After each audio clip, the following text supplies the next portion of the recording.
Yeah. What up? What's going on, everybody? What's popping? This is the first time I'm doing a Q&A, and it's going to be the viewers can come on. I'm trying this shit. All right. I don't know if I'm going to like it. I don't know if I'm going to ever do this again. Right. So it's just an experiment.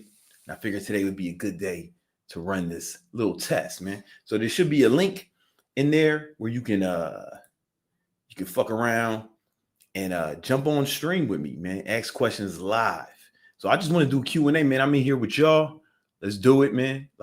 How do I work this shit? It's just me. I ain't got Neiman, I ain't got nobody running this shit with me. It's just me. This is my first time doing this shit. Yo, I want y'all to jump on the motherfucking stream, though. Get your cameras out. Do y'all see the link? Let me know in the chat. Do you see the link where you can jump in the fucking chat? Join.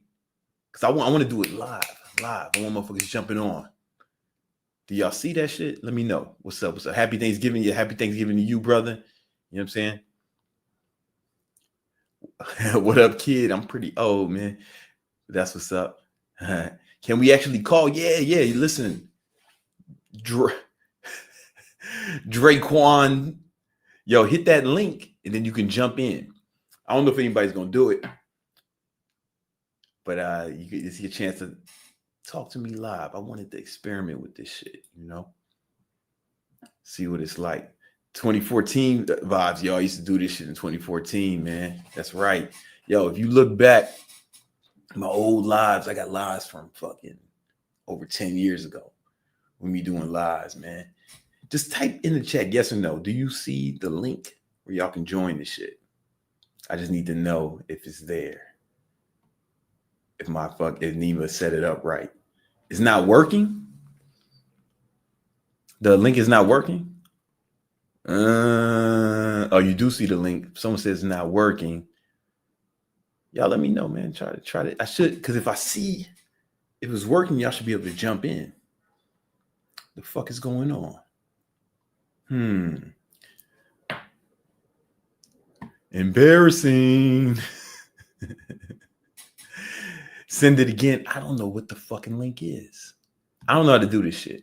This is experiment. Nima was supposed to have the whole shit set up for me. Let me just check on the fucking YouTube, see if it's there.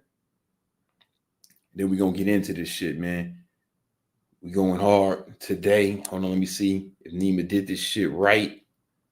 Oh, no, people was in here. All right, cool. Some of y'all figured it out. All right, cool, man. Let me go. We're going to bring homie to the stage, man. I'm answering all your questions. Help you get your money, muscle, and mindset right. Let's get it. We got my man M. Haiti. What's popping, homie? Oh, what's up, Brandon? How you doing, man? I'm chilling, player. How can I help you, man? That's what's up. I just wanted to say that you're a big inspiration to me. I really love your content and everything that you say on your page. I just have one question.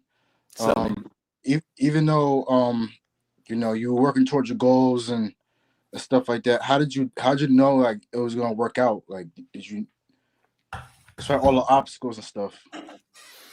Man, I didn't, homie. I'm gonna be real with you, man. It was like, what was the alternative? You're right. You know, for me, especially when I was starting, right? Like, if you've been watching, you heard me tell the story a bunch of times. Father killed himself, fucking recession. Right. Like, what was the alternative? You know, there was no other plan. B was just to be a broke ass nigga, you know? Right. You know what I'm saying? Like, plan B was just to be broke. And it's not to say I didn't fail or have setbacks, you know? Like, there was a lot of failures along the way. But one thing I want to tell you, brother, is that persistence is undefeated, right? You know, persistence is undefeated. It's not like you're going to fail. You may fail at one thing, but you just have to keep trying. You just keep going. And you got to keep getting knocked down and getting back up. You know, it's not like you only got one shot. Right. You just keep taking shots. Does that make sense? That makes complete sense. Yeah. Why are you asking that? Is that the situation you in right now? Yeah, it's the situation I'm in right now. I just I'm having a hard time, locking in my goals for like a long period of time. Just because before, my problem was that I would do something and I'd be like, it's taking too long, and then I'll just quit. But I gotta embrace it taking too long, and that's the process. Yeah. So here's the thing, man. it's yo, how long do you think it took me to get to 1 million YouTube subscribers? A couple years. Motherfucker, like 14 years. What? Wow. Yeah, I had another YouTube channel before this, and it got shut down. I don't even know why. They never told me why. It just got shut down. It got up to like 100-something thousand followers after like 2 years, and then one day I just woke up and that shit was gone. That's crazy. Yeah, I've been following you since then. Yeah, I had to start over, homie. So it's like, yo, shit takes a long time, man. But if you can stay persistent, it's difficult. It's easy for me to say just keep going. Right. It's easy for me to say that, especially from my position, right? But I read a book from Brian Tracy. He said things are always going to take about 3 times as long as you think it's going to take. Yeah. And it's gonna cost about twice as much as you think it's gonna cost. Right. But that's why I love you, man, because you're not trying to sell get rich quick schemes like everybody else. You just tell us the truth. If y'all find one, let me know. I've been searching for one of these motherfuckers, man, for like 40 years. If you find a get rich quick scheme, I'll fucking jump in on that shit with you. But I just ain't found that. I ain't found that to be the case, homie. What is it you working on? What are the goals that you're trying to accomplish? Right now, one of the things I'm trying to do is get into fitness. And when you say get into fitness, can you be more specific? Like personal training. Oh, okay, yeah, man. So, what are your roadblocks? My roadblocks is I want to sign up for your class, but I don't have the money right now. But I want to get into the class. All right. Well, listen. Yo, yesterday on the live stream, I gave a bunch of free advice, and there's a free ebook called The 10 Commandments of Online Training that'll put you down the right path, and see what you can get started now, Right. See how far you can get on your own, if you don't have, it's always better to have a mentor, and it's always better to have coaching, but never let what you can't do stop you from doing what you can do. Right. You know what I'm saying? Never let what you can't do stop you from doing what you can do. So you still got to do all you can do, even if you ain't got the bread or if you ain't got whatever the case may be. You know what I'm saying? Right. Like if you got do what you can do, homie. That's a fact. Yeah. I'm gonna say one more thing. I remember you said like this one story of your dad, of how like he was working for so many years before he actually became a millionaire. Oh, yo, mad years. So those of y'all don't know. So my dad was like, I grew up in Southside Chicago. My dad was like struggling. We had no cars and shit. Mom would wake me up early, drop me off at she'd wake me up at like 5 a.m. and we walk me to preschool. And then she'd get on the bus and go to work and then come off the bus, pick me up, all that shit. And we walk home. And then he was just struggling until I went to high school. I got sent away to military school. And then when, somewhere towards like my sophomore or junior year of high school, things started to take off for him, right? But I was like 15, 16. So he had been working at this shit since before I was born. So It's like 15 years of fucking going before he got successful. Then he became a millionaire, right? Then he lost all the money. I don't want y'all think I grew up rich, because my family was rich for, I want to say 6 years. And then he lost all the money and killed himself, But maybe it was 10 years, right? Like close to 10 years, because I was 24 when he killed himself. And he probably started making real money around 15, 16. So about 10 years. And then we was back to where we started. But there's 2 lessons. One is like, once you get it, maintain it is a whole different skill set, right? And then 2 is lesson is like, yo, just keep going, just keep going. Persistence is undefeated, but it's different. That's the hard part. Right. So I believe the universe, or whatever you believe in, is going to actually test your persistence, test your wherewithal. Right.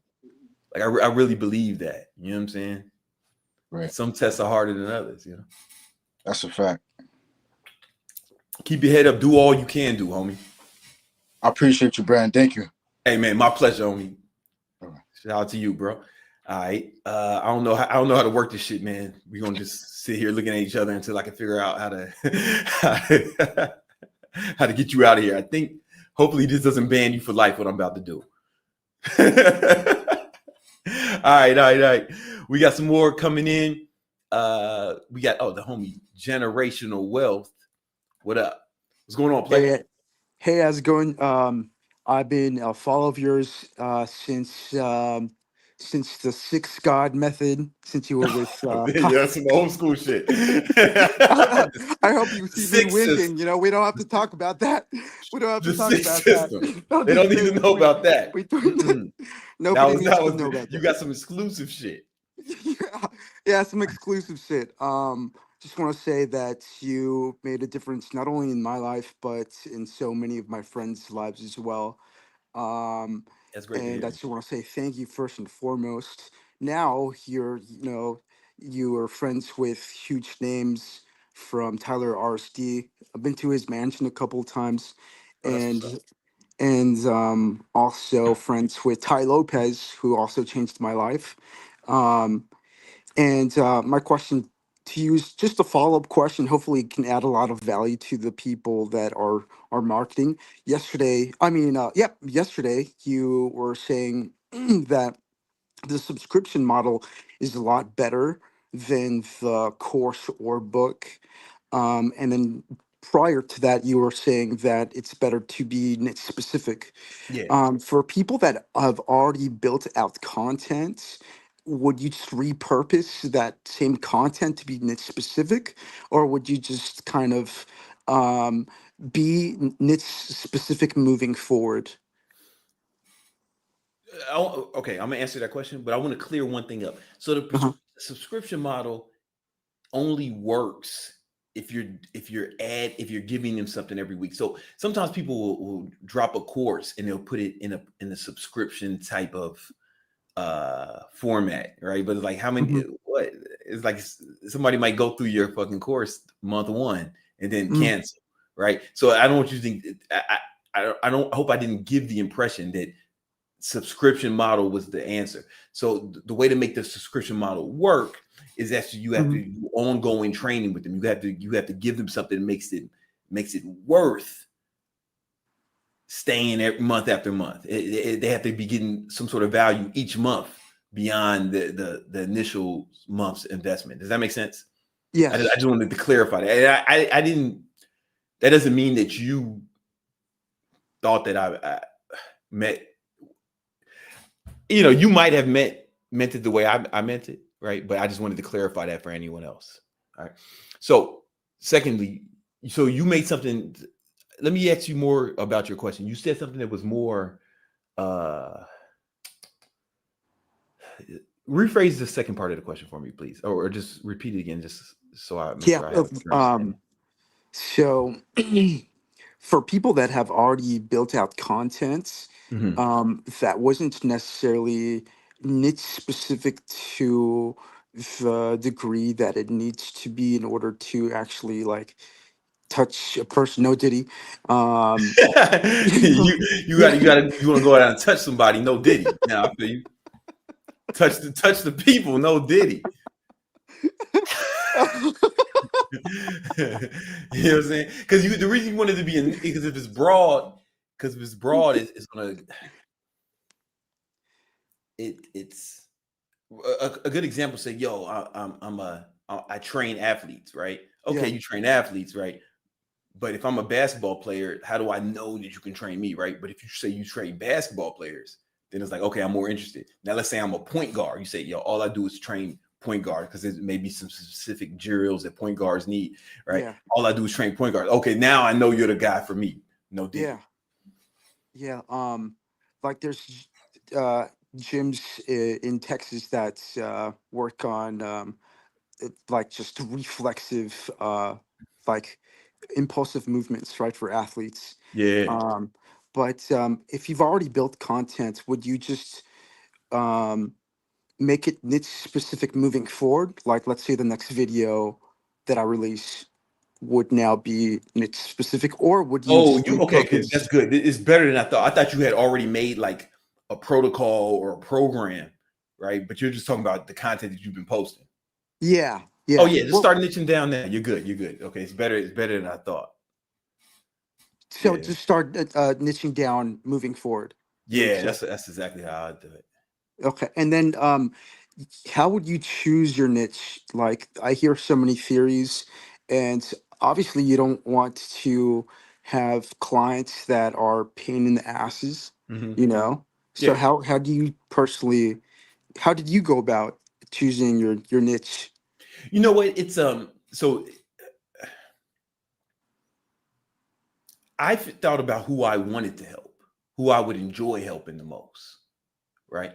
And that's how I focus. A big mistake that people make is, especially, okay, I'll use an example for trainers because that's who I've helped build their business the most. Trainers will say shit like, oh man, the people I train in the gym is mostly like women.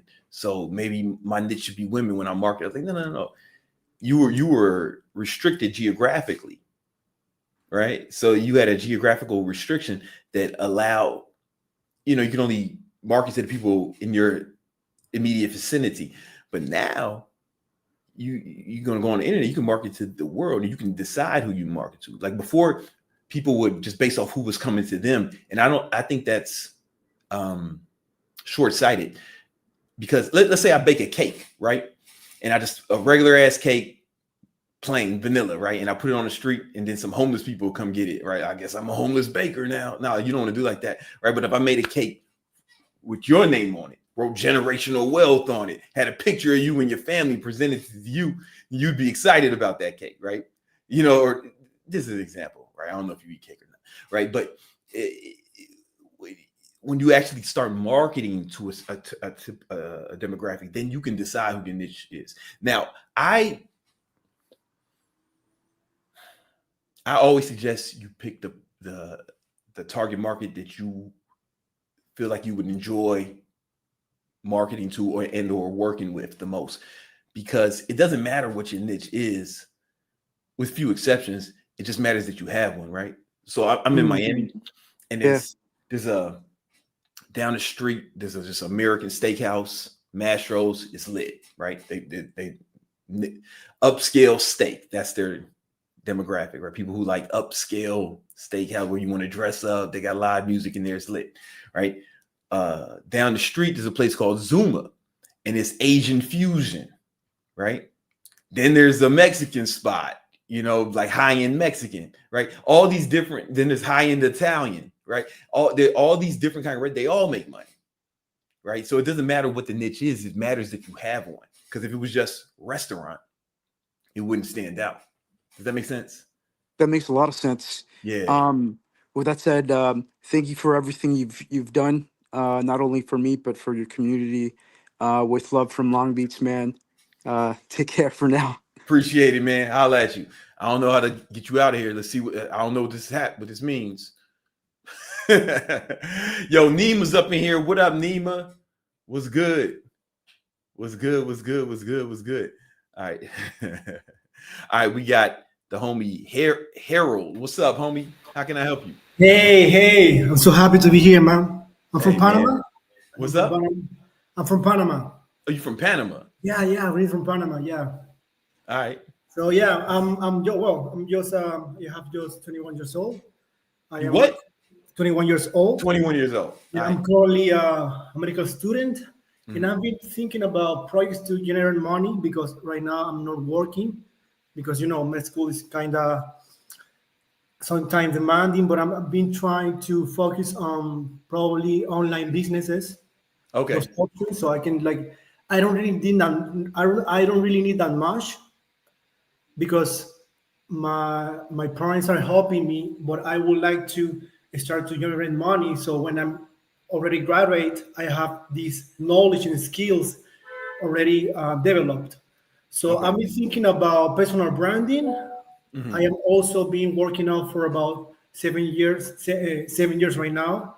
So which business models would you suggest me to start working on right now? Yeah, that's a hard question to answer because I don't know nothing about you aside from like those few sentences you gave me, right? Okay. So online business is so broad, Okay. Such a broad topic that it could be fucking anything, right? You can do, you can start an e-commerce clothing line, you can do drop shipping, you could do coaching, you can start a subscription website. Like I don't there's no wrong answer, right? I would need to know more about where your interests lie and what you're good at.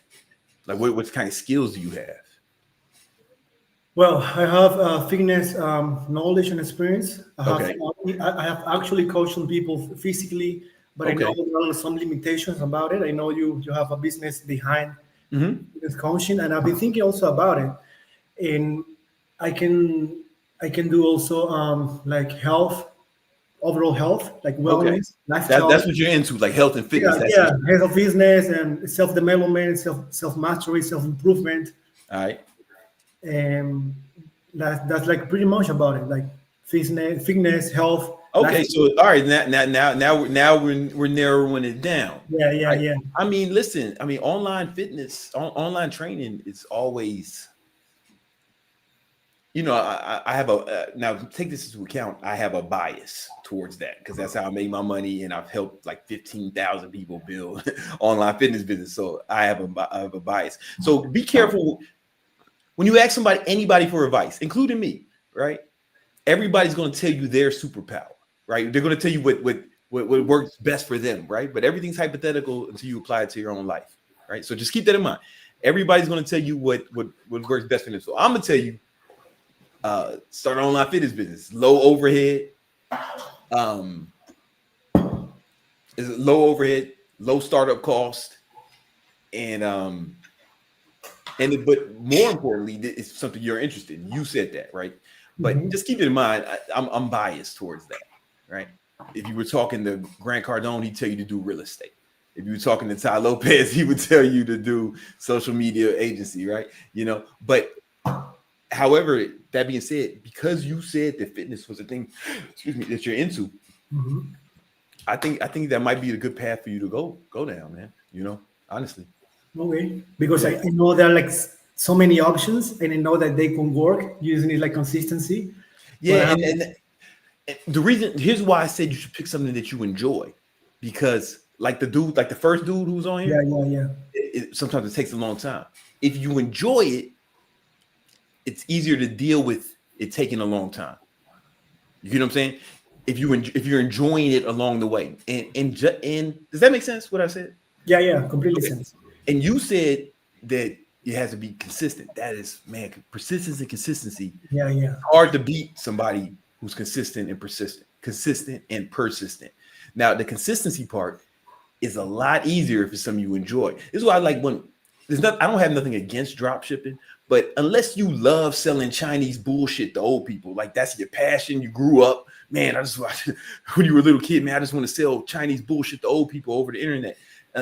If you didn't grow up with that kind of passion, then it's going to be difficult to be consistent, right? But if you really enjoy fitness, you enjoy changing people's lives, like I did, or even still do, then it seems like it'd be easier for you. Does that make sense? Yeah, yeah, 100%. Because I know that you need like consistency, persistence, as you already said. But seeing all the options will be like hard to be in 10 years from now and see that I chose a wrong path. So Yeah.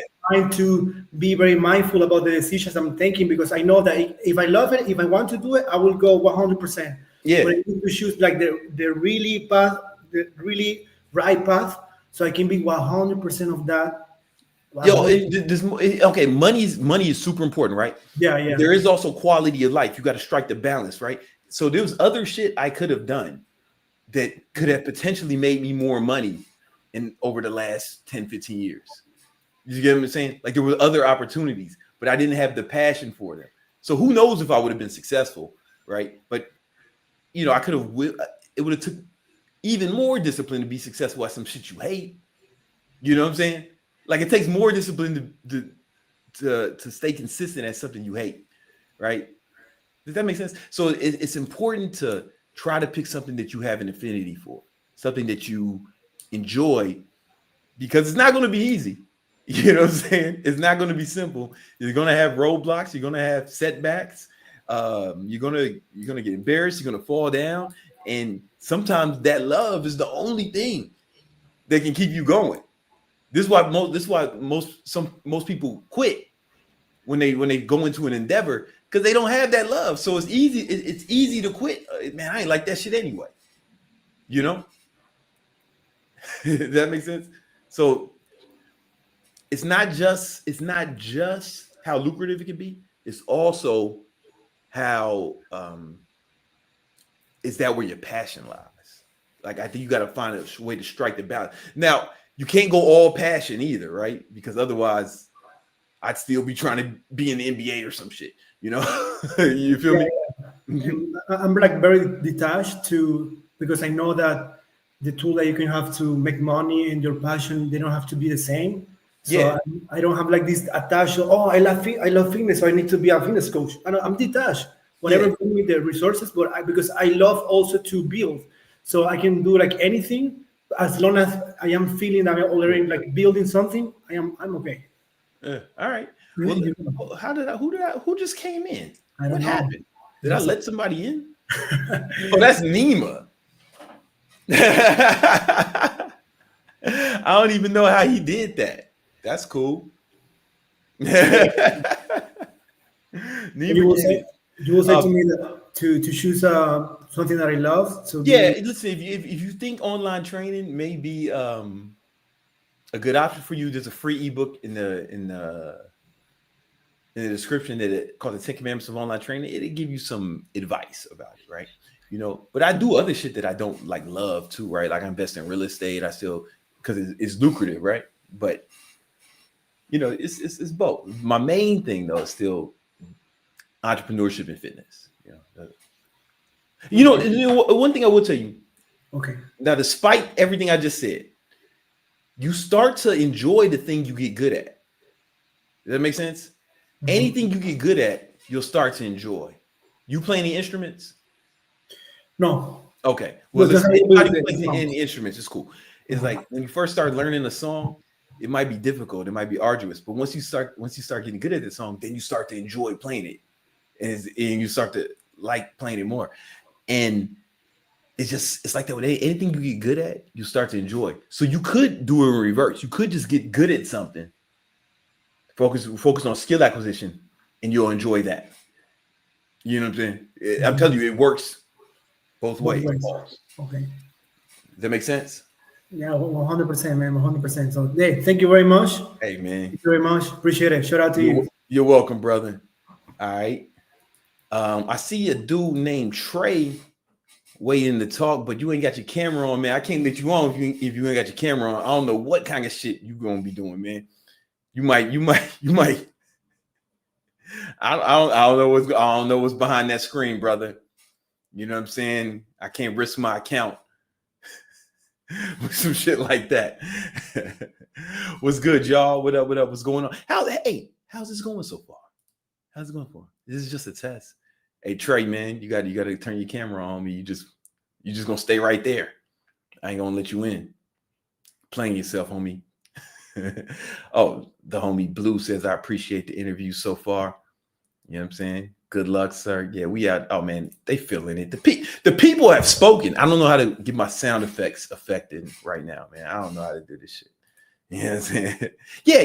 Hit the like button if you enjoy it. Hit the like button. What's up, man? Brandon, keep doing these shows. They awesome. That's what's up, man. Yo, y'all should jump in. Come on, let's talk. Let me help you accomplish your goals. I'm at your disposal. My sister just came in, I think. I don't know. My girl just came in with somebody. I think it's my sister. But they in the other room. You know what I'm saying? I'm in my office.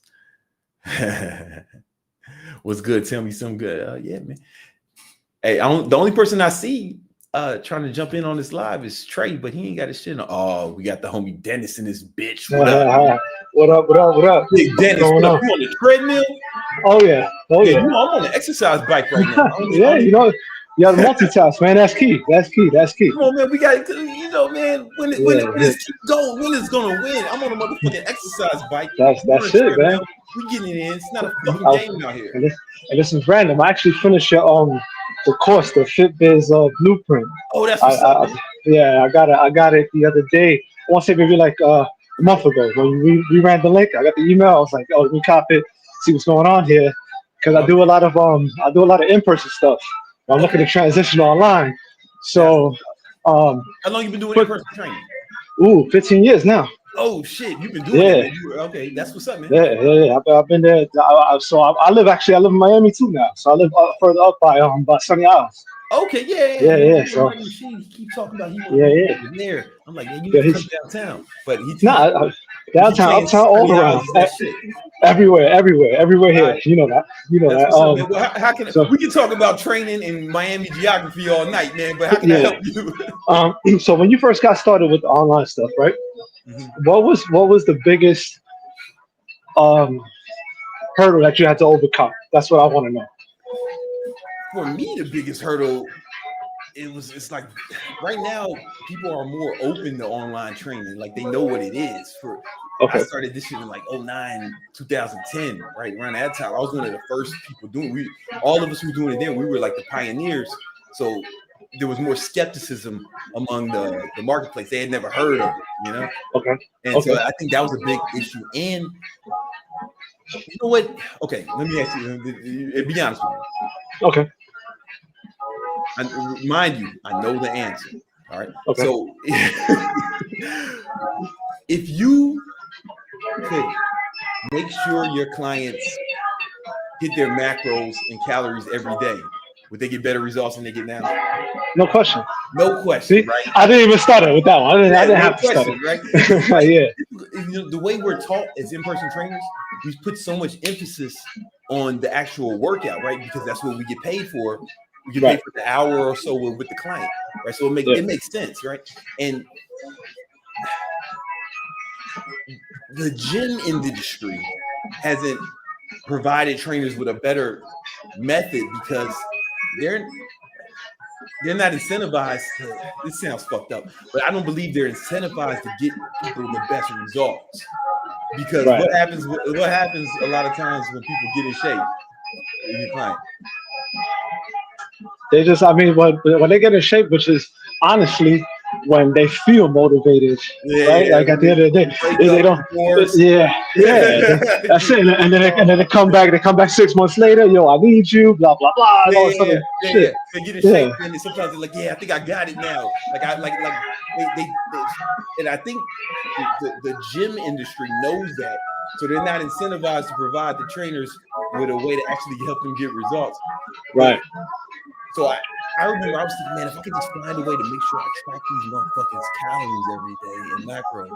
So one thing what I started doing, there's more sophisticated methods now, but I would just set up like Google Sheets, right, with one for each client, and I'd like set up some rows and shit. I was like, all right, look, man, you're gonna put your calories and macros in this motherfucker, right.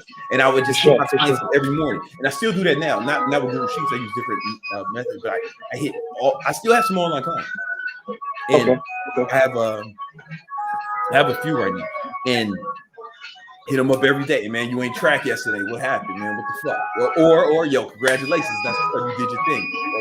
Or, whatever, and they get so much better results, bro, because you already know what happens when they start tracking their macros every day. For sure. So I think trying to figure out the best way to keep my clients accountable, because I'm not with them ever.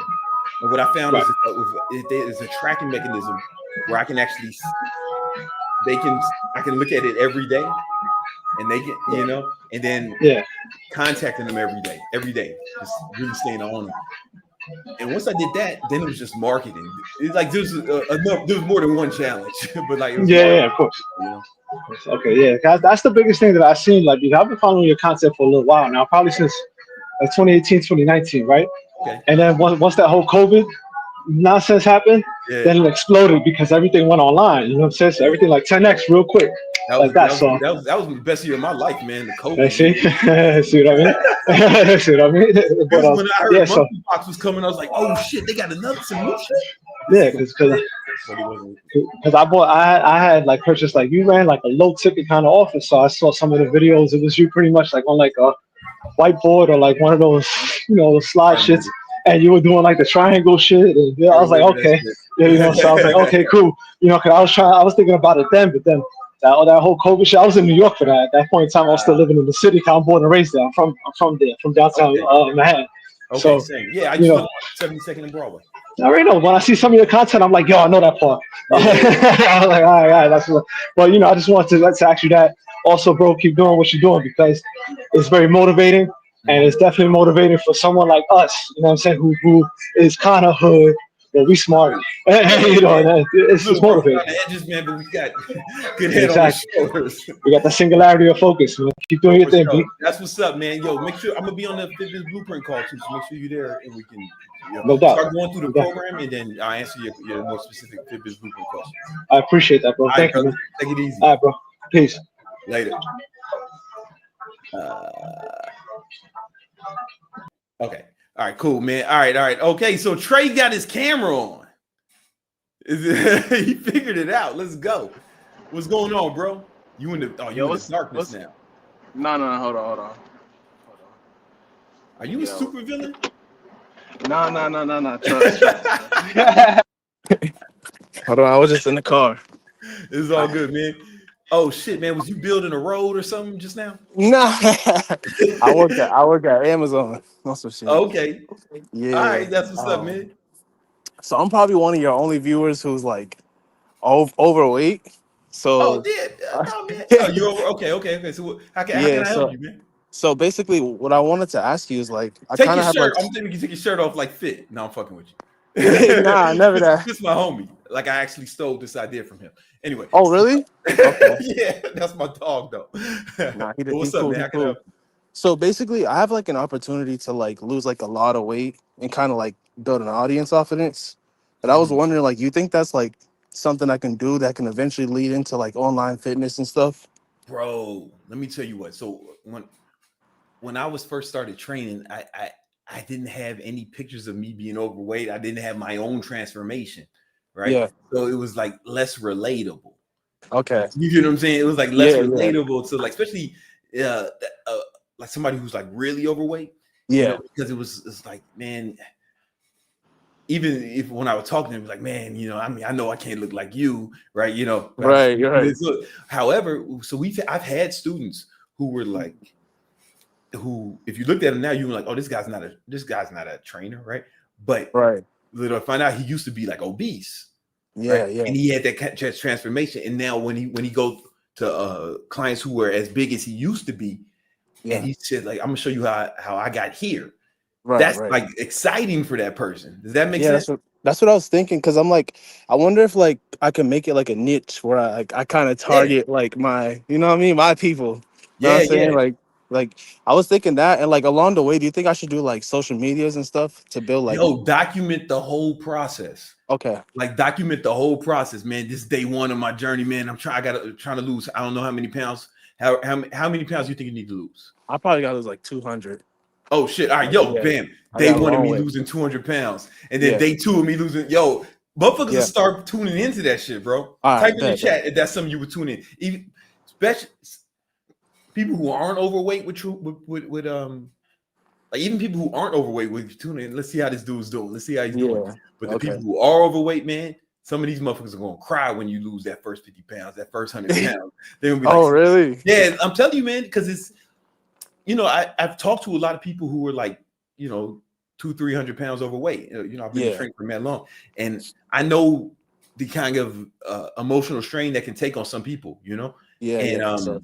And this one lady, I remember she telling me, and she was like, she said she cries every time she get out the shower. Yeah. That's some shit. I was like, I didn't know that, right? Yeah, you know what I'm saying? And it was this, even if they put on like a happy face, they were telling me that it was like there's like a lot of there's a lot of stuff that goes that people they don't show the world, right? Yeah, it's facts. If you can resonate, if you can tap into that, man, that emotion, brother. I mean, listen, brother. You ever seen The Biggest Loser, man? That was like you can have your own version of that shit, homie. Yeah. Okay. That's what I was thinking. That's what I was thinking. Like if I document everything and try to like build an audience along the way, like it'll kind of help me do some online fitness stuff. And Yes. then I feel like another question I have is Hold like, on, man. People in the chat saying they would tune in, bro. They would watch oh, that salute shit. to y'all. Yeah, man. You got this. You got I they appreciate the say they love. who said he would tune in. You know, come on, man. Yes, sir. Let's So go. I I mean, guess I'd be excited for you, man. And then you turn that into a program and so you focus on people who need to lose 100 plus pounds or something. okay. So that's what I was thinking too. That could be like a niche for me. Oh, it's a niche, and Okay. when that demographic is growing every day, man. You know what city you live in? I live in Mass. Massachusetts. Yeah. Yeah, we are. You ever been to the middle of the country though? Nah. Yo, you got a large demographic, man. Let me tell you, bro. Let me tell you, man. There's a lot of motherfuckers, man, who need your inspiration. Okay. Heard you. So last question is do you think I should do it like along the way? Should I stick with one diet like a keto or something so I kind of like smallens my niche, like makes it smaller? If it's something that you can really do and it's something that you really believe in, right? You know, Okay. I people thought I was going keto just as a marketing ploy, but I guess 8 years later, okay, maybe he really does it. maybe it's not just marketing, but I really enjoy it, right? Okay. But I know it's not for everybody. And even some of the people I train, like I don't put everybody on keto. If they say, I just want to get in shape, you know, I know how to do it, but I still market. I still market myself like that. Here's the thing about having a niche. It's something that everyone needs to realize. All right. When Pepsi wanted to challenge Coca-Cola for the throne, right? They positioned themselves as like the soda for younger generation, right? And then one of their slogans was the next generation. And they were saying that Coke's for old people. Yeah. You know, this is they got all the newest the young artists. They had Michael Jackson doing ads for him, commercials for him. They had Beyonce doing ads for him when I was in college, right? And they've always tried to position themselves as like the younger version. That being said, my grandma, who was 96, she died when she was 96. She drank a Pepsi every day. You know what I'm saying? So like I say that to say people outside of your niche would still come to you. Okay, got you. But either you'll penetrate the market, but some people who may not be necessarily who you market to, they'll still holler at you. You know, got you. Yeah. All right. Appreciate it, bro. Appreciate everything you do. For sure, man. Hey, yo, man, keep us updated on the journey, homie. All right, I got you. Honestly, and you can make money off that. If you can lose that 200 pounds, bro, it's easy. It's actually easy money because you won't have to get no one else as a transformation. You got you. You got me. You know, all right. You know the psychology of somebody who's in your shoes. You can talk to them better. All right, bro. Once I lose it, y'all know exactly who to hit up. All right. All right, later. All right. Peace. All right. Yo, we about to bring. Yo, man. So like when I make somebody leave, it says kick them out, and I'm like, God damn, man, that sounds like it's too hard. Like it sounds too harsh. I don't know. All right, we got Jay Benz the light up in this bitch. What up, homie? What's good? You can hear me? Yo, we can barely hear you, man. You sound like I heard whatever you moved real loud. I hear like you fumbling some papers or something, you know. We don't hear your voice though. Hey, listen, Jay Benz. I believe in you, brother. You can do this. Straight up, man. Like we gonna. I'm encouraging you right now. You got this, homie. Don't give up. Let's give Jay Benz some encouragement, man. He can figure out how to use a microphone, man. I believe you can. Nope. You might have to leave and come back and then test and then test. I think you can test the microphone before you leave. But don't give up, Jay Benz. Don't give up. What up, guy? Ain't nobody else in the waiting room, man. Jump on in, man. We here, man. We having a party, a pre-Thanksgiving party. You feel me? You know what I'm saying?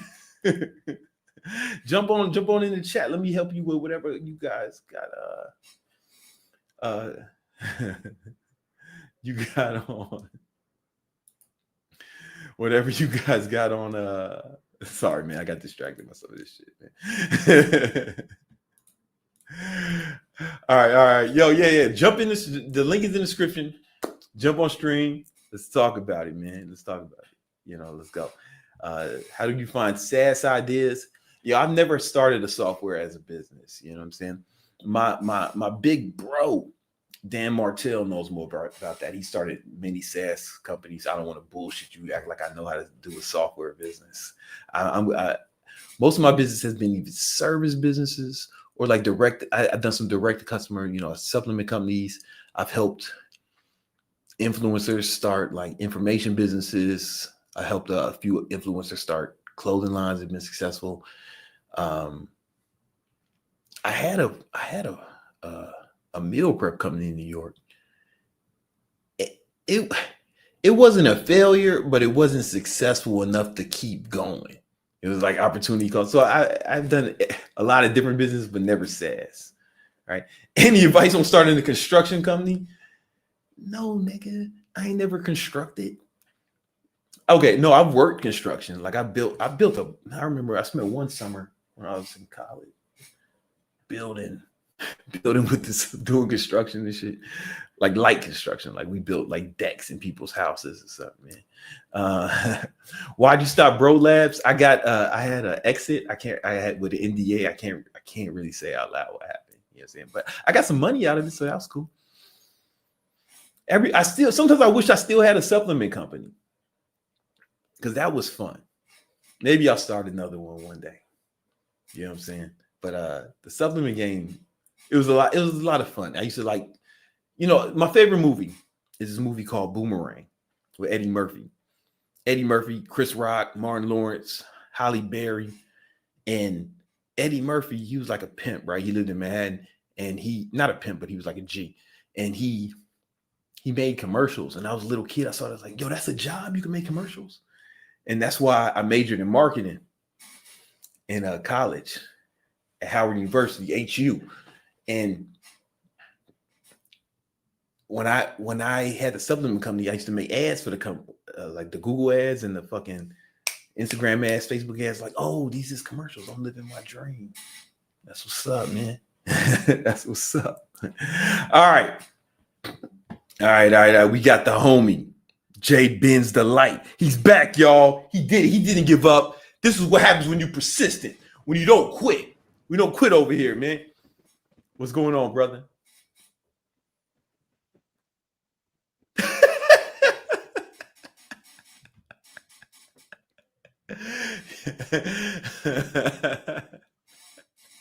Nah, man. We don't hear you.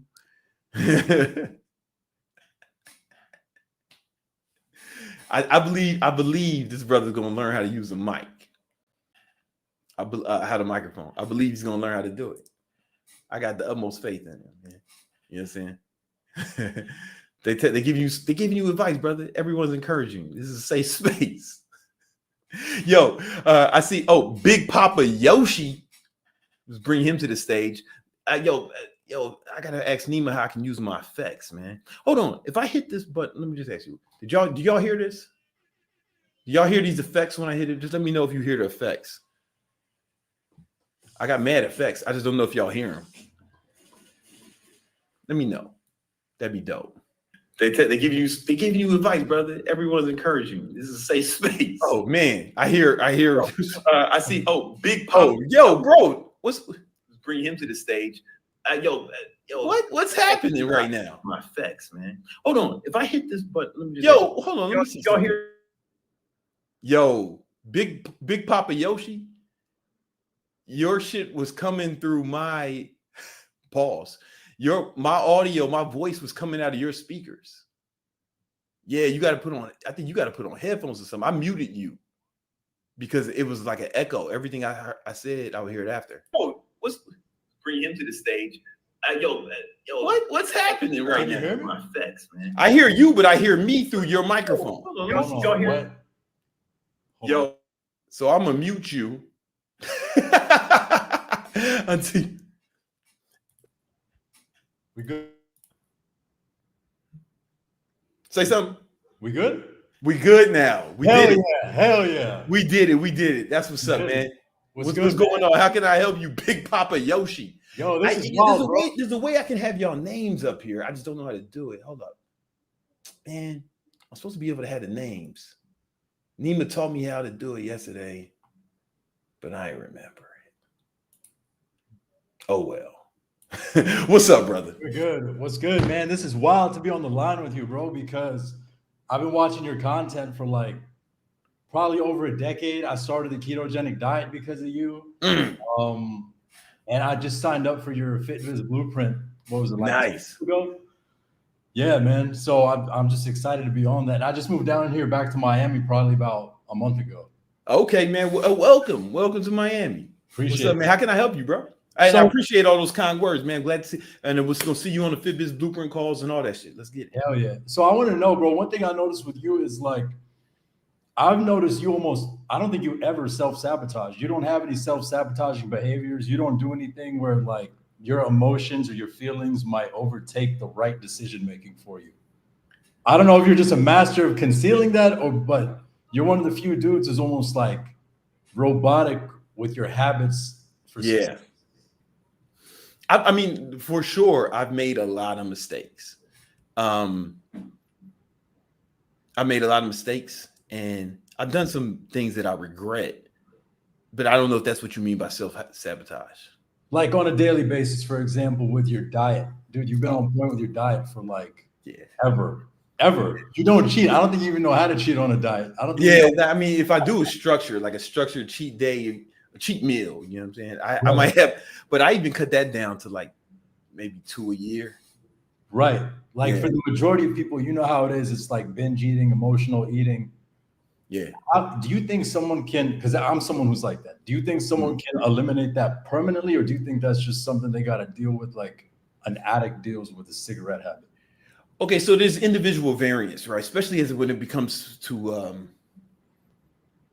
it's funny, man. So the studies show that different people enjoy food more than others, okay. You know? And so it is, as far as food, there is a little bit of a challenge for some people, right? But other people have other challenges, right? Like for me, I know I enjoy stimulants more than the average person, right? I love caffeine. I never did Coke because I know I would love it. I would love it. You know what I'm saying? So I was like, okay, that's something I need to stay away from. And some people like alcohol. They have a genetic predisposition to enjoying alcohol more than other people, right? So I think we all have something. Most people have something, right? So, but for me, okay, here's the thing. Here's the thing. Can you get over it? Yeah. Will it be? It may be more difficult than someone else, maybe. But here's the thing. So Sigmund Freud, he had a book called the Pleasure Principle. You don't have to read it. It's actually a difficult read because it was written in like the turn of the century. And but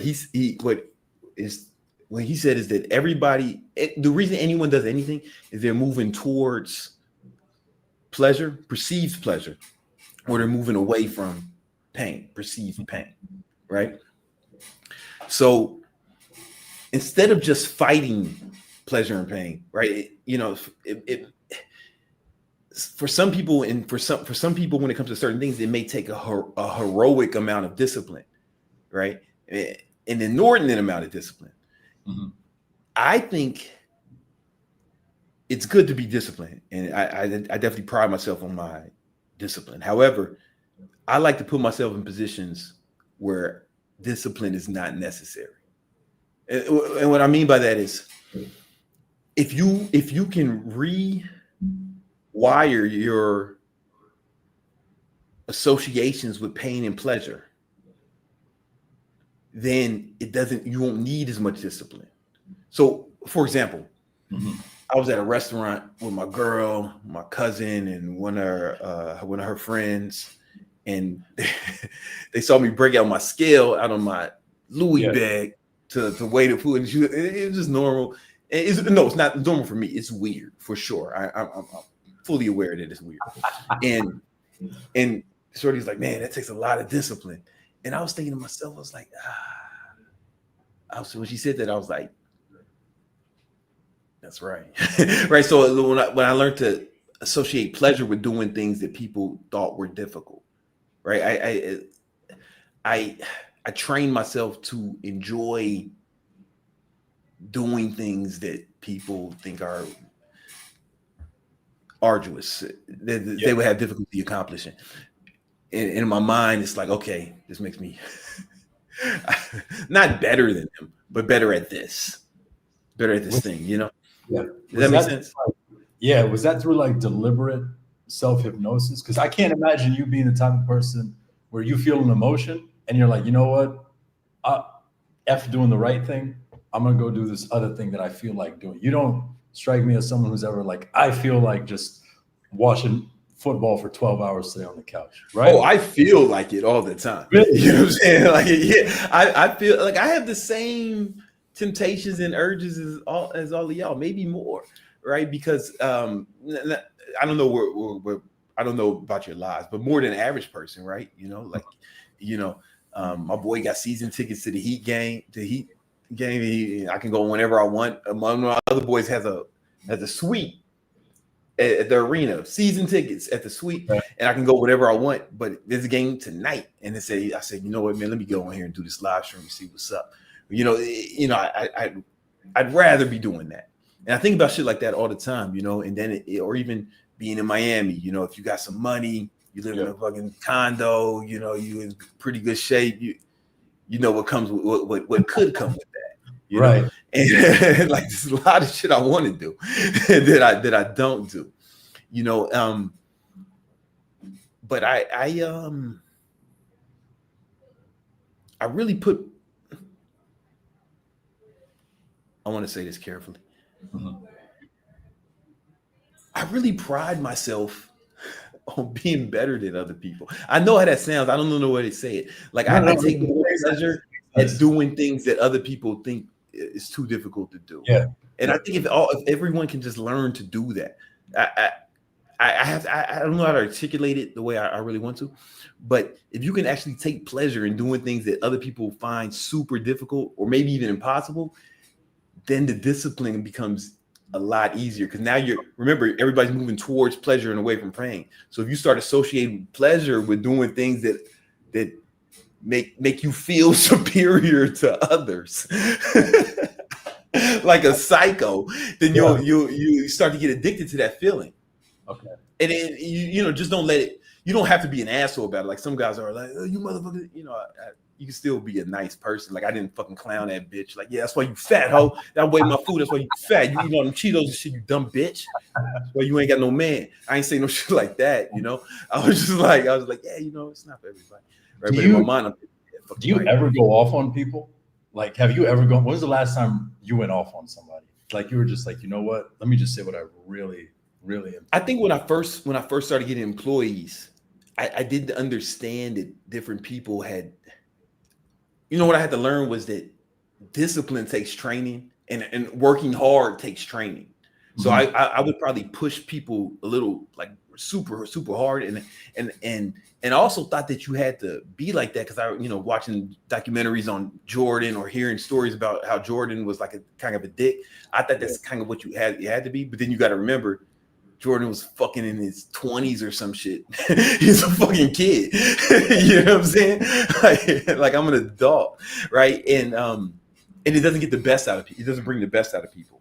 Yeah. So, you know, I rarely spaz on anyone, because I don't think it brings the best out of people. Okay. You know what I'm saying? Like, honestly, I don't think it brings it. You know, I mean, sometimes you have to be firm, but it's super rare that I'm fucking flipping out on somebody. Somebody who had to do something really egregious. And I also know that there's a difference between someone fucking up and someone doing something malicious. Like if it's malicious, then all right, then, but that's super rare in my circumstance. It's usually it's people, you know, there's a learning curve that they have to handle, right? Like one of this guy I coach, he has a bunch of employees, and he was voicing his frustrations with them, and he was like flipping out. Like, yeah, you don't have to flip out on them, man. Like I told him what I tell him all the time is, yo, Thor doesn't get mad at the humans because they can't lift the hammer, you know. Right? They can't lift the hammer. Like they can't do, maybe they can't do what you can yet. And you know, and that's something I had to learn as a leader, is how do I coach these people up into being as tough as I need them to be, as working as hard. They want to, but they're like literally not capable yet. It'd be like trying to force a motherfucker who just went in the gym to lift 300 pounds. You know, how do I coach them up? And positive reinforcement is more effective. You know what? I read a book years ago. It was called "Don't Shoot the Dog," and it was this guy. He was an animal trainer, but he was talking about how to train humans. But his experience was training animals, and he was talking about how a lot of animals don't respond at all to negative reinforcement. You know what I'm saying? Like it's for example, dolphins. Like they don't whip dolphins like they whip tigers and shit, right? Right. They only can't. Fucking whips don't work underwater, right? There's nothing you can do. So they just all positive reinforcement. They do something right. They give them a fish, and they do it more again. And they train these dolphins. You ever seen a dolphin show or some shit? SeaWorld or the aquarium? Yeah. They're doing all types of acrobatics and shit. It's all positive reinforcement, you know. And so that's something. My leadership style kind of revolves more around that now. And in my experience, it brings the best out of people. Makes sense. Yeah. Cool. Yeah. For sure, man. Did I answer your question? I said a lot of words, but hell yeah. No, you gave me a lot to think about, man. It's just things that I've been thinking about, and then hearing from your perspective, lets me understand it in a different way. So yeah, for sure. Yeah. All right, brothers. Having me on here. Get it, homie, man. Get some furniture in that crib, man. You hear me? Bro, hold up. There's a couch. Okay, all right. It's not just me in the corner. My man's a minimalist. All right, for sure. All right, I'll let you. All right, peace, man. For sure. All right. We got Alexander's up in this bitch. Let's go. What's up, homie? We got our first white one. Let's give him a round of applause. This is dope. Hi, Brandon. Yeah, what's going on, man? What's up? So I've been watching your content for about a year now. I really like the value advice you provide. Yeah, but I'm kind of lost right now because I'm Russian originally. Okay. But right now I'm living in the Netherlands because like I'm studying like my first year of degree for like business analytics, but like going to university wasn't really my decision, but like more of like my parents, because in Russia it's like kind of difficult situation if you don't go like you have to go like to university or you have to like serve 1 year in the military. Oh, and then you either go to school or go to war. Yeah, if you like serve 1 year in military, you're more like likely to be drafted. Yeah, no, that makes sense. I think a lot of people would pick schools over those over fucking war.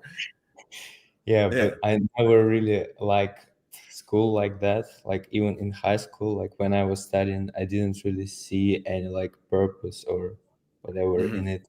I was always like passionate about like fitness and gym. I think that's what I have like for me going right now.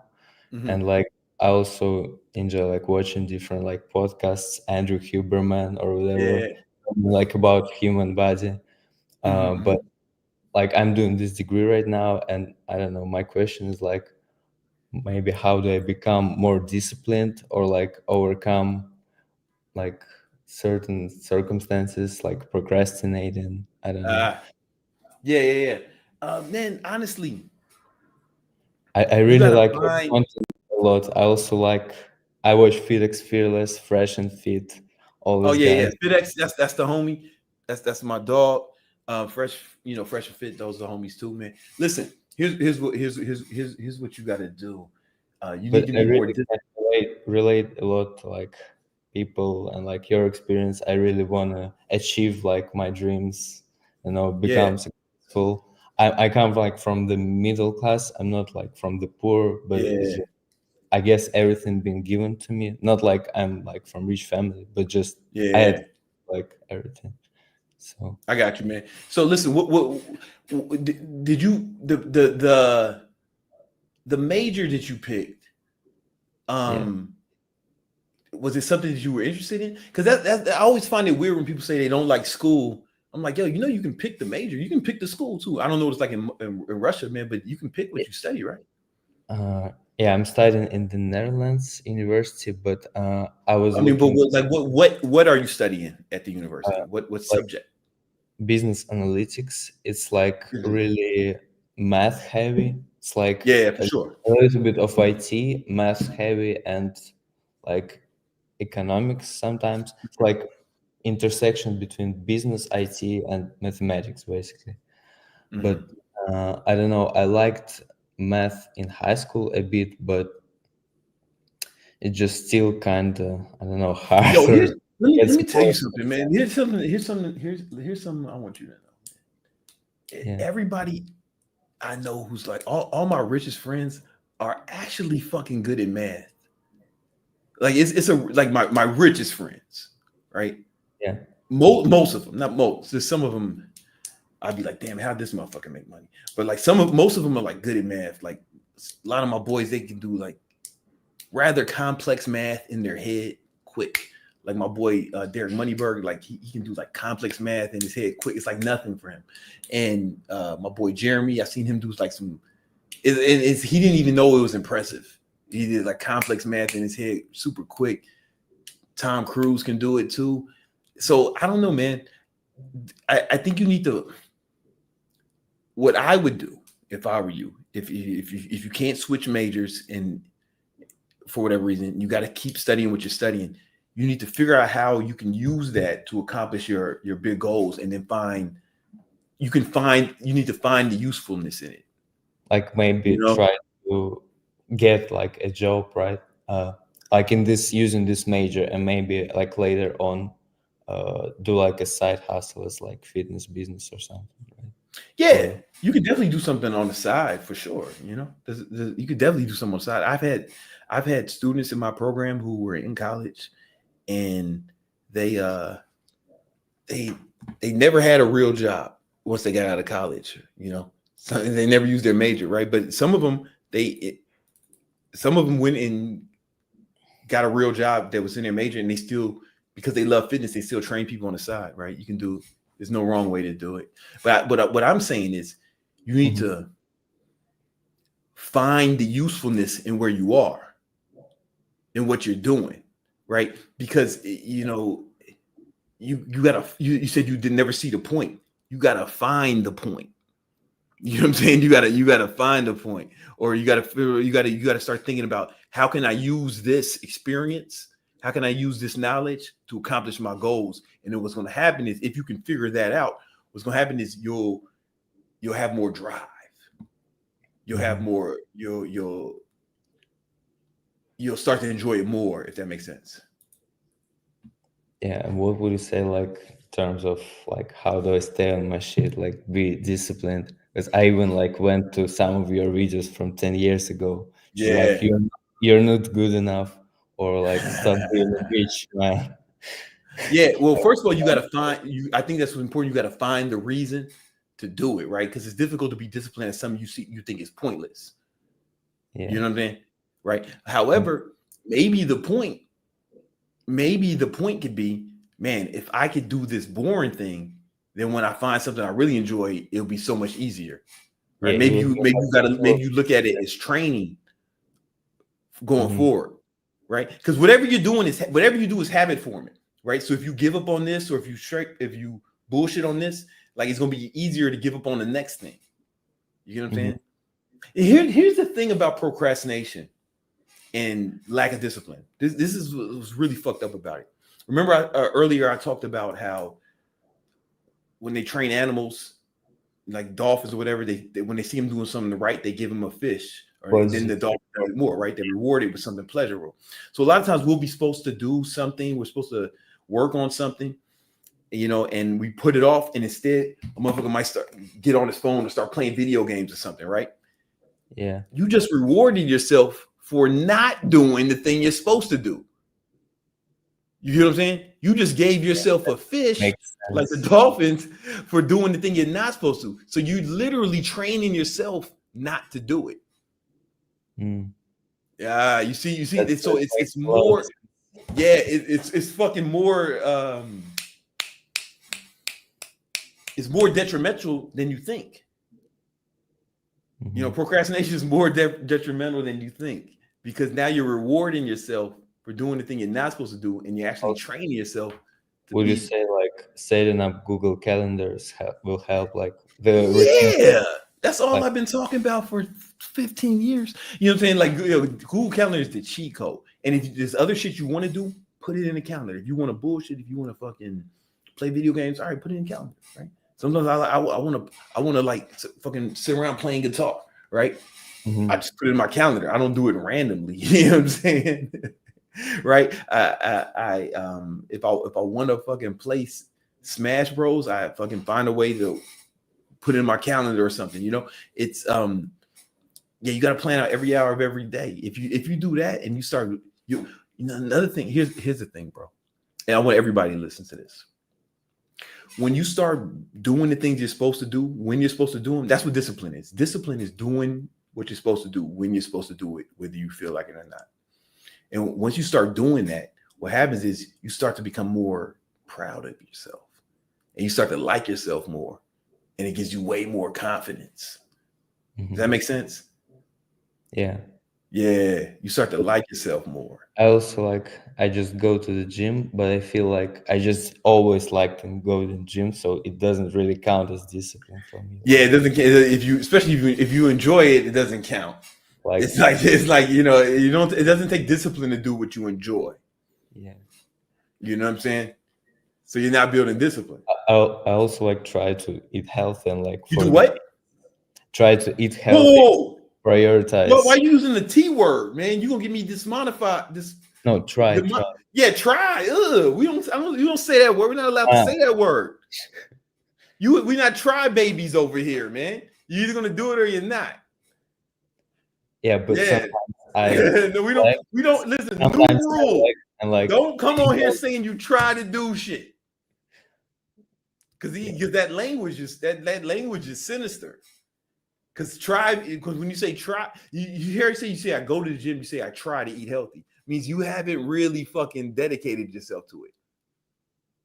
Yeah, because sometimes I find myself indulging sugar. But it doesn't affect my physique, but I understand that it's the thing that I'm liking. It's not optimal for It's not. I mean, you can listen. You'll be fine. You're young, right? You know, but it's it's the habits you build. You know, it's the habits. You know what I'm saying?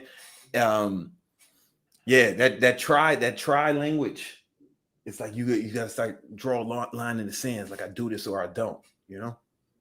So would you say you need to always set standards for yourself? Because exactly, you gotta set standards. 1 year ago, maybe I was in the better place for some reason than I am now. As far as going proud about myself. Yeah, you got to set standards, right? You won't rise to your ambitions, you'll fall to your standards, right? So when you said you want to try to eat healthy, that was an example. That let me know that it wasn't a standard for you. Yeah. You get what I'm saying? That let me know. And that's okay. You got to just stop saying try to say, hey man, I'm not eating healthy. Let's just be I'm not eating healthy. I'm not consistently eating healthy, which is the truth, right? Or it's you got to it's about setting standards. I also liked your thing is abstinence is easier than abstinence is easier than moderation because you especially with sugar and everything. Well, that's because sugar is it tastes good and it sparks dopamine in your brain, right? And then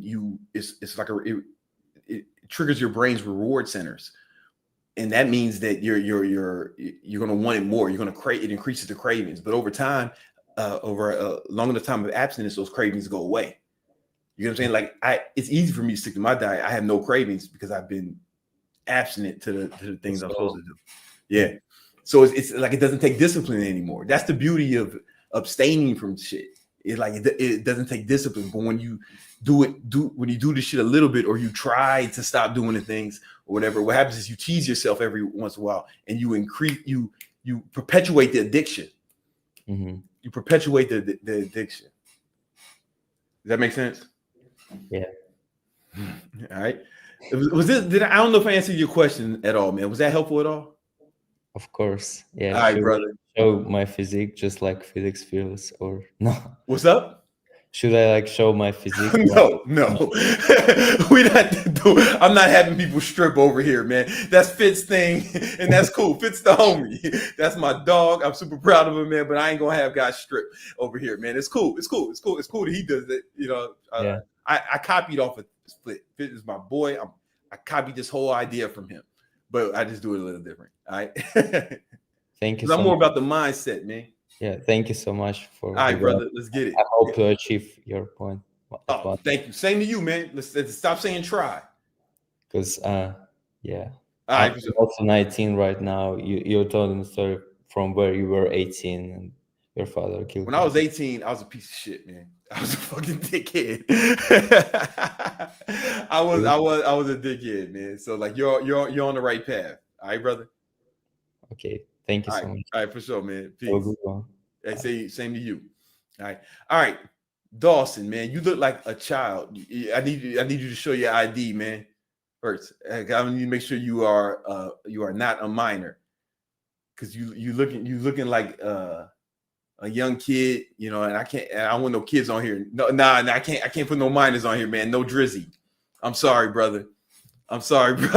I ain't put no minors on here. So I'll let you, brother. No drizzy. All right, we got Marcus, who looks like a man. What's up, brother? What's up, Brandon? What's good, man? How can I help you?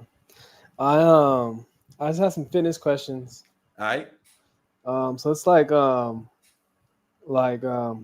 got these dumbbells like up to 50 pounds. Okay.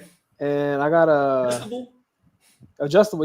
Nice. So I'm just wondering, like, I'm not expecting like crazy results from them, but I'm wondering, like, are they good enough for me to, like, I mean, obviously it's more about the habit of working out, but it's just like I'm just wondering, like, can I get a good workout? Brother? I got them from Walmart. No. What are your goals? What are my goals? Oh, I'm trying. Yeah, I thought you said it. Never mind. My goals are to get in like to drop weight, like to get in to lose weight. So. Oh yeah. Okay. So listen.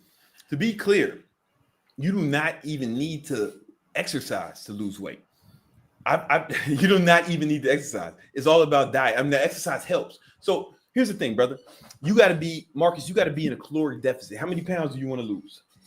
I want to lose about 80 pounds. 80 pounds. All right. Yeah. Oh, so how much you weigh now, man? I'm not saying that to try to clown you or nothing. I weigh like 280 right now. 280. All right. The beauty of being okay. I want to be careful how I work this. The beauty of being like that much overweight is that you'll lose weight fast. Like you'll lose weight faster than the average person can. Right. So I remember this one dude, I trained him. He was like close to 300, or maybe he was 300. He lost 75 pounds in 75 days. Right. But the thing is, it's going to slow down.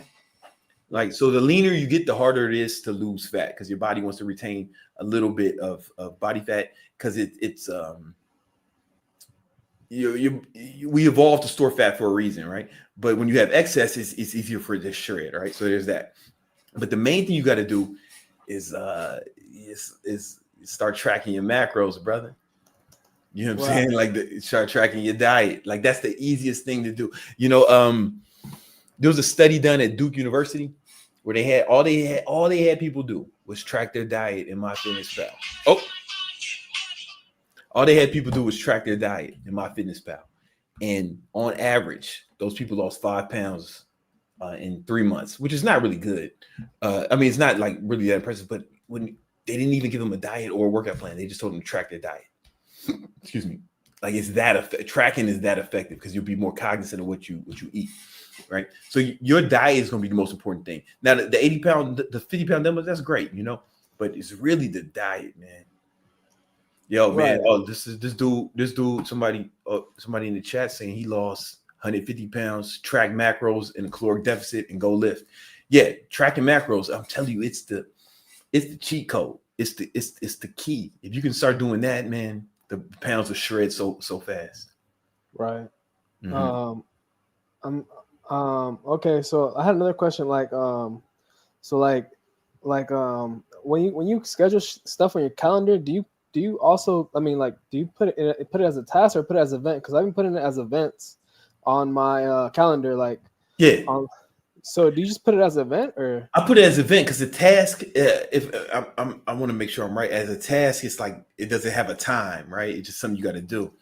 But the event, it's like it's time based. Right. Yeah, because I want to. Let me show you. So when I have the calendar,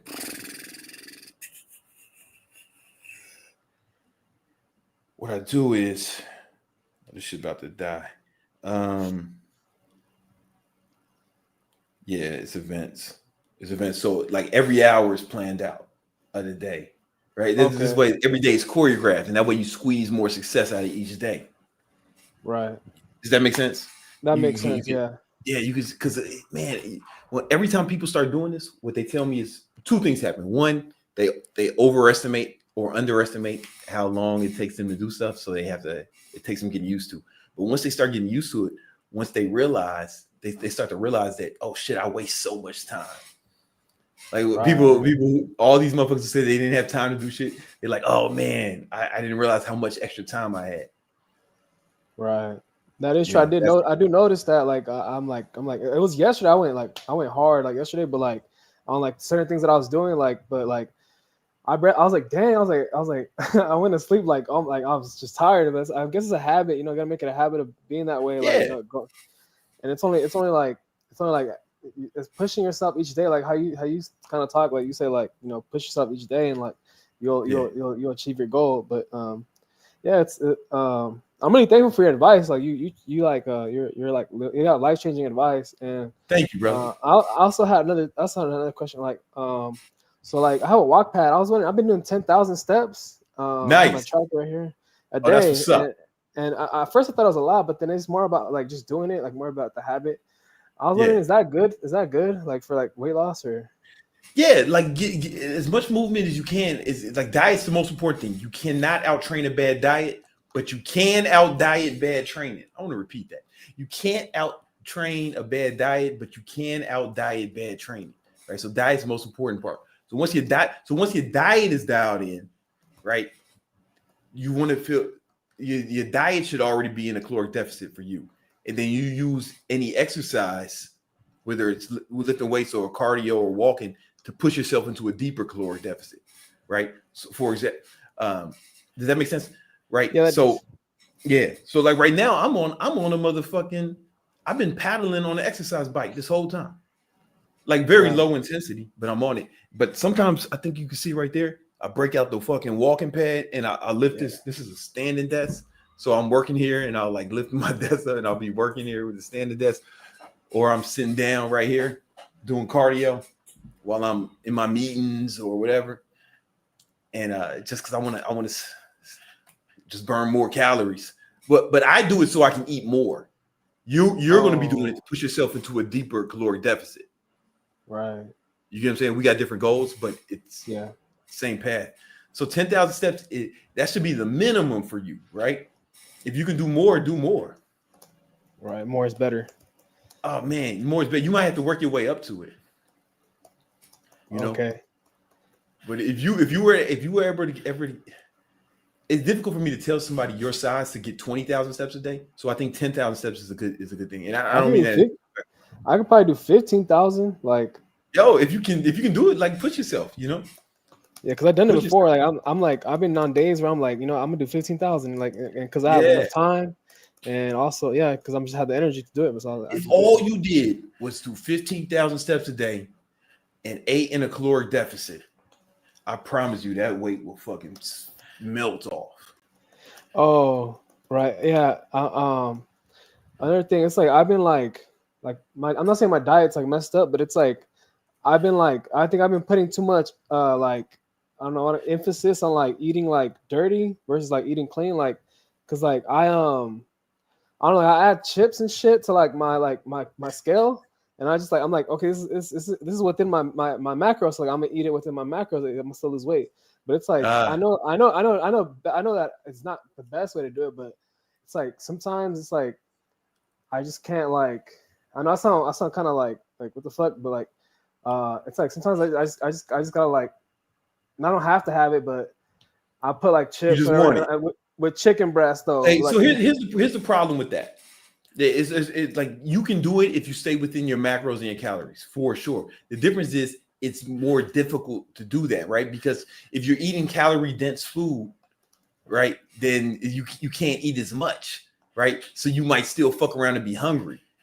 You feel me? But if you were to eat, like, for example, vegetables, a whole bowl of vegetables or some shit, right? You can eat way more vegetables than you can chips and get the same amount of calories, right? So you can be more full, right? Because it's difficult to stick to your diet when you're hungry, right? So you're gonna waste your macros.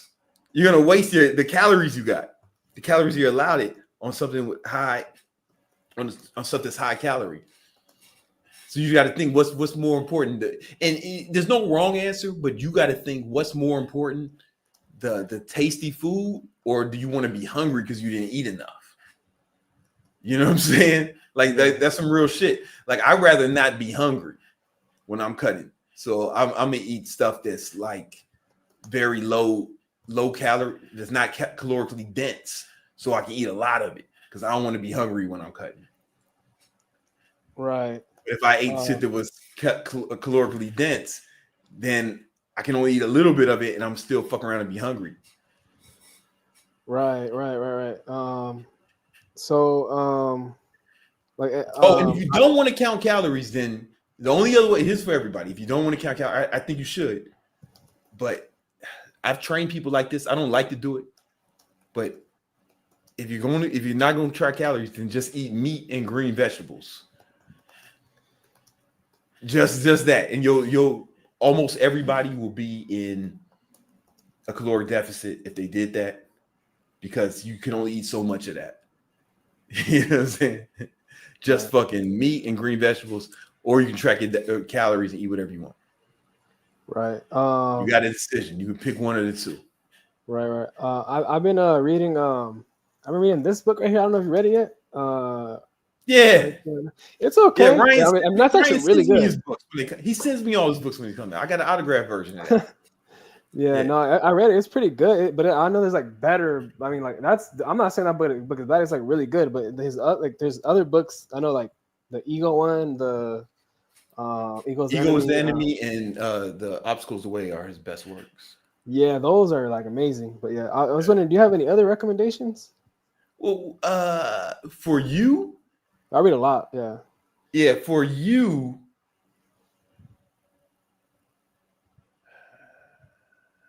Let me think. What's your main goal losing this 180 pounds? It should be. Yeah, I think it should be.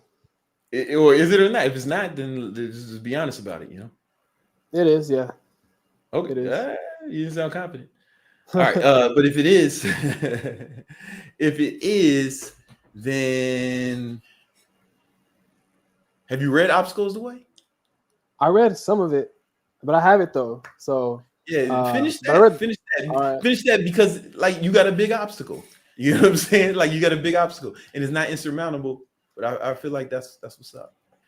Right. All right, bro. Yeah. I know I said a lot, man. Did I answer any of your questions? Or you answered a lot of my questions. Yeah, thank you. All right, cool, man. Hey, let's keep us updated. If I do this again, man, I want to see you. I don't know. This is a test. Yeah, I could do it. Yeah. All right, for sure, man. We all rooting for you, homie. Let's get it. Thank you. Let's keep that 15K. Let's go. Let's do it. All right, brother. All right, bro. That's gonna be dope, man. If he comes back, in like a few months and he's down a bunch of pounds, if you're really overweight, you could lose weight fast, bro. All right, we got Huncho up in here. He's been waiting patiently, man. What's going on, player? Man, no disrespect, but these are elementary questions, bro. You know what I'm saying? Hey man, everybody's starting from different places, man. I get it. Everybody starting from different places, man. What's up? You gonna ask me about physics or what? Nah. I mean, shit. Maybe I can ask chat too, but I want to ask you, bro. Like, what made you decide to pivot from teaching people how to get fit to teach people how to grow their fitness business? Like, what? Yeah. You know what? It was two things. One, I had been teaching fitness for so long. You gotta remember, I first started training people when I was 16. You know what I'm saying? So I had, and I started doing this when I was like 35, right? So it was like almost 20 years of teaching fitness, and it was getting a bit tiresome, you know what I'm saying? Like for sure, but I was willing to keep doing it. However, people kept asking me about business stuff, and a lot of people were coming to me for that, and I just found it, the same joy I got out of helping people accomplish their fitness goals. I started to get that same joy from helping people accomplish their business goals, and what I noticed was in a lot of cases, I can help turn somebody's financial life around faster than I can help them like build a bunch of muscle. You know what I'm saying? Like it would happen faster. So and then they would go on, like, let's say I help a trainer start his business. Now he got 30, 40, 50 clients. By helping one person, I helped fucking 50 other people. You know what I'm saying? So it was a little bit more rewarding. I don't know if it was the smartest thing to do business-wise, if I'm gonna be honest with you. Because the longer you stay in one business, the more the word eludes me, but you build up more domain expertise, right? So so pivoting to a whole different market, there was a learning curve that I had to get around. But if I would have just kept going where I was going, I probably would have went faster. It's difficult to tell, but that's the decision. So like the income ceiling, like, is the ceiling lower for strictly teaching people how to get fit, like a fitness business? There's some people who make more than me, like for example, there's some people who just do fitness who make more than me, like the top dogs who maybe I don't know the numbers like that. I'd be guessing, but if I wanted to make this in fitness, I could still do it. I could have did it. Yeah. So do you have like a framework as far as like making these decisions, like pivoting decisions or life decisions? Like, how do you determine? So I don't know. I've only made one big pivot. I made a few, right? But they came kind of organically, and like I don't know if I would have made the same decision today, right? Because now I think when I made that decision, there was less competition here. It was like more of a blue ocean, right? But now there's a lot of people doing it. You know what I'm saying? So I wouldn't have felt the same way about it now. You feel me? Got you. Okay. I would have probably just be like, I'm staying in my lane and do my thing, However, when I'm making any decision, I usually think, okay, I run it through this framework. I don't know if this answers your question or not. You let me know. But I run it through the framework of what's the worst that can happen. I really think, and I don't try to sugarcoat it. I'm like, what's the absolute worst thing that can happen? All right. And then I think, can I handle that? And if the answer is no, then it's like, it's too big of a risk, homie. You know what I'm saying? You feel me? Like, this shit is too big of a fucking risk, man. And then but if the answer is yes, then I say, okay, what can I do to prevent that thing from happening? You feel me? And then I make a game plan for that. Then I make a game plan for that, right? Okay. And then I make another game plan. This is weird. Another game plan of what do I do if the worst does happen? So I have a redundancy. I remember my boy Brian, he used to always get mad at me, man, because he used to be like, I would have all these redundancies in place. Like, for example, we do events. I bring extra cameras or backup batteries and backup shits. You know, he's like, man, you make us do all this shit all the time, but we never use it. We never use the shit. I'm like, yo, man, it's like, yeah, but it's like the same way. I got life insurance, but I never died, right? But I still got life insurance. You know, I wear my seatbelt and I never crash, right? But it's like it gives me having these redundancies and these safety nets that I set up actually make me more confident. Yeah, you got some fans up in here, Huncho. I got some fans. You got some fans up in here, man. You know what I'm saying? They shout you out. That's right, bro. Yo, let me ask you another question, bro. Like, I'm sorry, I don't want to take up too much time, bro. But it's all like, good, bro. How do you decide whether to keep things a one-person business versus scaling and hiring people? You know, because like I'm a person that was a fitness coach, and it's like I don't know if this sounds like too like fruity, but it's like if I'm gonna put in all this work into scaling a business, but then like I regret it 6 months down the road, because like maybe I regret the vehicle or I regret my lifestyle or my stress levels. Like, how do you determine which road to take? You know what I always tell people is you can start small with that scaling, right? So you got to think of, if I was you, I would make a list of all the tasks you have to do in a you're a one-man show right now. Yeah. Okay, so make a list of all the tasks you have to do, and then like place them in importance, right? Like which tasks make you the most money, right? Which and rate higher value and lower value, and then just start with having people do the lower value tasks, right? And then you got options, right? You got options.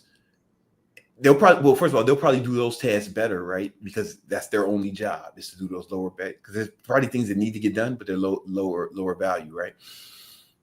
They don't like move the needle in the business, but they got to be done to maintain it, right? And you got that handled, and now you can have more time. You can work the same amount if you want on the things that bring you more money, and you should make more money.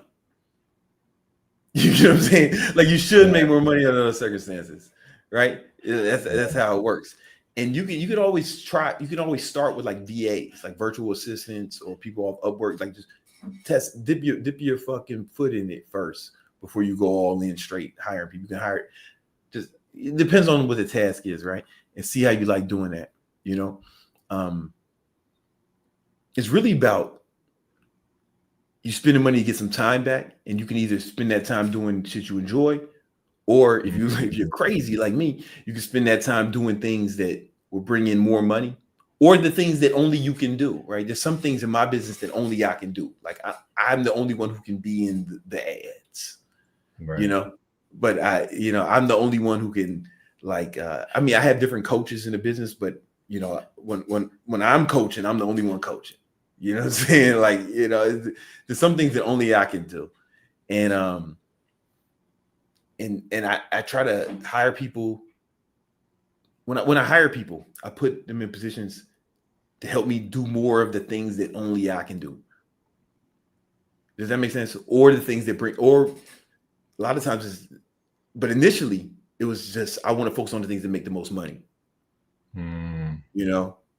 Yeah. Does that make sense? Yeah, that makes sense. That makes sense for real. Yeah. Oh, and one more thing. I started though in my personal life. So my boy, a book you should read is from my homie Dan Martell. It's called Buy Back Your Time. And he kind of talks about in different you might find it useful. And but when I had Dan on my podcast, I told him that I started with my personal life. Like back when I was living in New York and Queens, you know, a small apartment, I started with like, all right, I'm gonna pay people to do the laundry. I'm gonna pay. I'm gonna pay to have my groceries delivered or get a meal prep company, right? Because that's time I can spend working on a business. You know, so I started with my personal life first. So I wasn't doing no domestic shit. I was just doing income driven shit, you know. And then I started moving it. I hired a video editor. That was my first hire because that was taking up the most time. But it's important. But it's like, you know, I could hire someone to do it. And he ended up doing it better than me, you know? And that guy still work for me now, like fucking 10 years later. God. Yeah. Is that helpful at all, man? Yeah, bro, massively, bro. I really appreciate being on here, bro. Like, I grew up watching you type shit, you know what I'm saying? Ever since I was a kid, bro, like that's how I got into fitness, and I do this shit kind of for a living, so it's kind of dope to spend time here with you, bro. Yo, that's what's up, man. I love to hear that, man. And you got a popular YouTube page? I mean, we're working, bro. We got 27,000 subs. I've been at it for like 9 months. Up, man. That's a really nice start, homie. Enjoy that shit, man. It's more fun. Like everybody wants to get a bunch of followers. It's more fun. YouTube is more fun when you don't notice it until you get more followers, but it's more fun when it's like a small amount of people. I imagine this is what it's like an underground rapper feels when you got this cult following. Like, just try to enjoy it. You shoot for greatness, obviously, but like enjoy it, man. The people, those 25K people really fuck with you heavy. Yeah. And some of them will turn on you once you get popular. They were like, oh, he sold out. So enjoy this shit, man. Enjoy this shit. Yeah, you won't know, because I didn't even notice how much fun it was when I had like this small group of people, like in my own club, versus, when it was like hundreds of thousands. So enjoy it, homie. For sure, bro. Yo, last question, bro. What's your biggest regret when it comes to like your business decisions or anything like that you probably would besides the one that you already talked about? My biggest regret, they've all been hiring decisions. Either hiring the wrong person. This might fucking scare you. Hiring the wrong person scares me, bro. But that it's rare that I hired the wrong person. It's more like I just didn't fire people quick enough. I just felt like I was giving up on them and like, nah, man, I can coach this motherfucker. I'm a coach, man. I can get them to be good, and I would keep people too long, and out of compassion, you know what I'm saying, or like just wanting to be. I feel like I failed them if they didn't perform good. I feel like I failed as a coach, and I think I just kept some people just way longer than that. I kept people way longer than I should have. Out of like. I ain't want to give up on them. Got you. You know what I'm saying? That's my biggest. So, it's what they say: hire slow and fire fast. But I was hiring fast and firing slow. I was doing it all wrong. And the decision I still make, I still fucked that up. I had to put somebody else in charge of HR. I was like, listen, I can't be. I can't. I get too emotional about this shit. Like I get attached to motherfuckers. I want to coach them up, and it's not the right. It's a business, man. You know what I'm saying? Hell yeah. Yeah, that's me. Yeah, bro. Yo, thanks for everything you do, bro. You know what I'm saying? It's dope to be on here with you. I appreciate it, man. Thank you, brother. Keep me updated, man. Yeah, bro. And bro, down the road when I have the clout, you know what I'm saying? I'm gonna reach out to you, maybe get you on an interviews. Man, I do interviews with people all the time, man. If it's making it convenient for me, I'll do it. Okay. Say less, bro. Right. It's a pleasure. For sure. All right, man. Peace. Yes, sir. Yes, sir. All right. We got Sullivan Jones, but you got to turn your camera on, man, because I don't know what's behind that camera, man. 40 out. Oh, I'm gonna throw up some of these comments.